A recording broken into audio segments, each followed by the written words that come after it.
এবার ইউরোপ থেকে বাংলাদেশের জন্য আমন্ত্রণ। লিথুনিয়ার বিপক্ষে খেলবে বাংলাদেশ।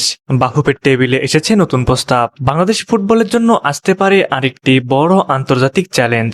ইউরোপের দেশ লিথুনিয়া বাংলাদেশের জাতীয় ফুটবল দলের সঙ্গে একটি ফিফা আন্তর্জাতিক প্রীতি ম্যাচ খেলতে আগ্রহ প্রকাশ করেছে। ইতিমধ্যে দেশটির ফুটবল ফেডারেশন বাংলাদেশ ফুটবল ফেডারেশনের কাছে আনুষ্ঠানিকভাবে ম্যাচ খেলার প্রস্তাব পাঠিয়েছে বলে জানা যায়। তবে এই ম্যাচটি এখনো চূড়ান্ত হয়নি।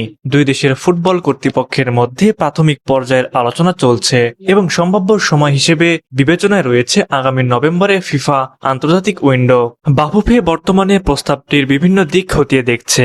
ম্যাচের ভেন্যু, সফর পরিকল্পনা, আর্থিক বিষয়, দলের প্রস্তুতি এবং আন্তর্জাতিক সূচির সঙ্গে সামঞ্জস্য রেখে সিদ্ধান্ত নেওয়ার প্রক্রিয়া চলছে বলে সংশ্লিষ্ট সূত্রে জানা যায়। লিথুনিয়ার বিপক্ষে ম্যাচটি বাস্তবায়িত হলে বাংলাদেশের জন্য এটি হবে ইউরোপীয় প্রতিপক্ষের বিরুদ্ধে আরেকটি গুরুত্বপূর্ণ আন্তর্জাতিক পরীক্ষা। সাম্প্রতিক সময়ে বাংলাদেশ ফুটবল দলের অবস্থান শক্তিশালী করার লক্ষ্যে বাফুফে বিভিন্ন দেশের সঙ্গে প্রীতি ম্যাচ খেলার আয়োজনে উদ্যোগ নিয়েছে। সেই ধারাবাহিকতায় লিথুনিয়ার মতো ইউরোপীয় দলের বিপক্ষে খেলার সুযোগ বাংলাদেশের ফুটবলের জন্য মহামূল্যবান অভিজ্ঞতা হয়ে উঠতে পারে।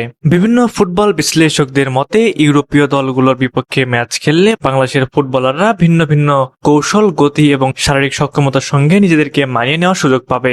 পাশাপাশি আন্তর্জাতিক র্যাঙ্কিংয়ে উন্নতির ক্ষেত্রেও এই ধরনের ম্যাচ গুরুত্বপূর্ণ ভূমিকা রাখতে পারে। বর্তমানে বাংলাদেশের জাতীয় দল নতুন লক্ষ্য নিয়ে এগিয়ে যাচ্ছে। আন্তর্জাতিক অঙ্গনে নিজেদের প্রতিযোগিতামূলক অবস্থান আরো শক্তিশালী করতে নিয়মিত শক্তিশালী প্রতিপক্ষের বিপক্ষে ম্যাচ খেলার উপর জোর দিচ্ছে বাফুফে। সেই পরিকল্পনার অংশ হিসেবেই লিথুনিয়ার প্রস্তাবকে গুরুত্ব দিয়ে বিবেচনা করা হচ্ছে। আগামী কয়েক সপ্তাহের মধ্যেই এই বিষয়ে চূড়ান্ত সিদ্ধান্ত আসতে পারে। এখন দেখার বিষয় আলোচনার টেবিল থেকে প্রস্তাবটি কত দ্রুত বাস্তবে রূপ নেয়। বাংলাদেশের ফুটবলের এই সম্ভাব্য বড় ম্যাচ নিয়ে আপনার মতামত কি, তা অবশ্যই আমাদের কমেন্ট করে জানাবেন।